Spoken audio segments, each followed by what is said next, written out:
惠州月子中心涉黄被官方辟谣了，说已经行政拘留了造谣之人。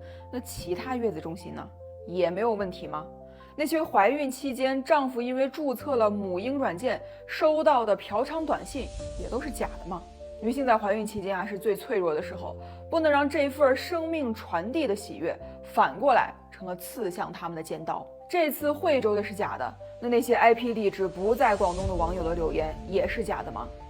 月子中心明明是为了让宝妈好好休息，那有的月子中心地址为什么要和商 K 和足浴店在同一栋楼呢？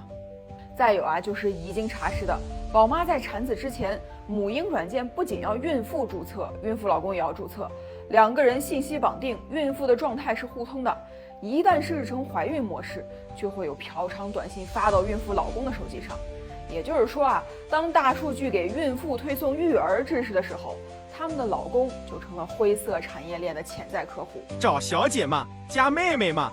说的好听了，是你懂得用户画像，夫妻俩的钱都能赚到你裤兜里，但你也不看看这笔钱烫不烫屁股。这就是1:1照着刑法条款在犯罪告你一个隐私泄露，告你一个涉黄卖淫，看你还敢翻出什么水花来。这种涉黄的新闻不是1次2次了。那惠州这起摆明了是有人想吃流量的红利，想挑起男女对立，制造社会矛盾。官方要严查重罚造谣之人之外也要排查那些饱受诟病的机构和软件，这才是最紧要的事儿。如今短剧赛道已经拍了一集又一集月子中心4楼的隐秘事件，目前大家都还在担心，当有一只蟑螂出现，就意味着已经蟑螂成群了。